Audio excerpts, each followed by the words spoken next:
सरिता शर्मा जी। राधे राधे महाराज जी। गुरुदेव भगवान, आपके श्रीमुख से माता शबरी जी का चरित्र सुनने को मिला महाराज जी। माता शबरी जी के भाव निश्चल प्रेम, अटूट विश्वास और परम सरलता के प्रतीक हैं महाराज जी। वे भगवान श्री राम के प्रति समर्पण, धैर्य पूर्वक प्रतीक्षा, निष्काम नहीं, राम के प्रति नहीं, गुरु के प्रति। शबरी जी का अपने गुरु जी के प्रति था। गुरु जी के वाक्य थे कि बेटा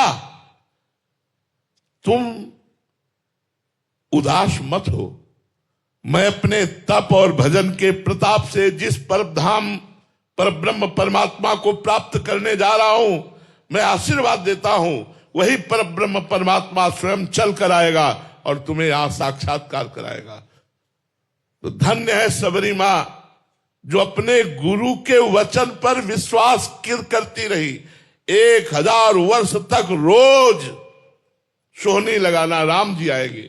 कभी निराश नहीं हुई कि कहीं गुरु जी ने मुझे फुसलाने के लिए तो नहीं बोल दिया था, इतना समय हो गया राम जी नहीं आए, इसका मतलब राम जी नहीं आए। नहीं, रोज गुरु जी ने कहा था राम जी आएंगे तो राम जी आएंगे। राम जी की निष्ठा नहीं, गुरु जी की निष्ठा ने राम जी को बुलाया और राम जी ने शबरी जी की स्तुति की। ये जो नवधा भक्ति है ये शबरी की स्तुति है। शबरी गुरुनिष्ठ महापुरुष थी, उसी के प्रताप से इष्ट का ये प्यार प्राप्त हुआ, गुरु निष्ठा से प्राप्त। ऐसी गुरु निष्ठा कैसे आए महाराज जी? भगवान से प्रार्थना करो,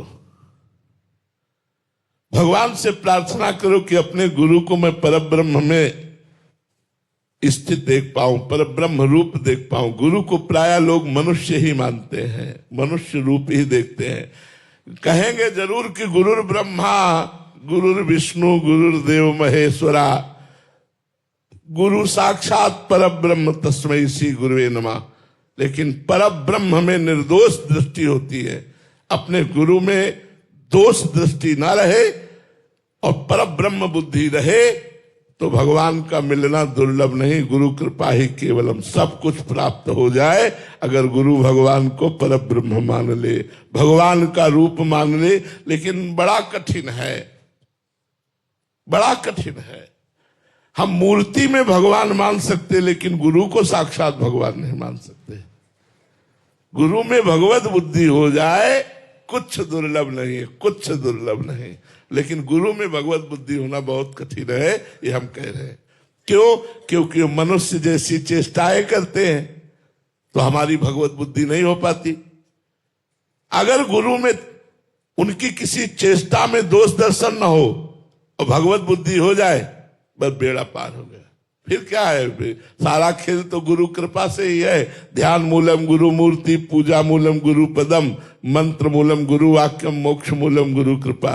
मेरे गुरुदेव भगवान पर ब्रह्म है। लेकिन ऐसा नहीं होता, गुरु में दोष दृष्टि होती है। जहां गुरु में मनुष्य बुद्धि है, प्रसाद में अन्न बुद्धि है, चरणामृत में जल बुद्धि है, श्री विग्रह में पाषाण या धातु बुद्धि है, वो कभी भगवत प्राप्ति नहीं कर सकता। गुरु में ब्रह्म बुद्धि हो जाए, साक्षात भगवान गुरु रूप में पधारे हैं। बंदो गुरुपद कंज कृपा सिंधु नर रूप हरि, महामोह तम पुंज जासु बचन रवि कर निकर। जे गुरु चरण रेणु अनुरागी, ते लोकहु बेदहु बड़ भागी। जे गुरु चरण रेणु सिर धरहि, ते जन सकल विभव वश करहि।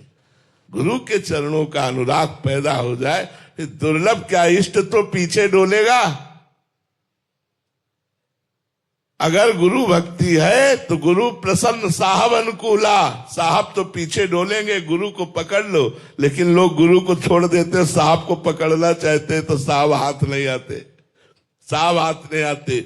गुरु सेवा तज करहि जिबान, यह अधर्म यह सभान, कान नरिस्कन में रहे।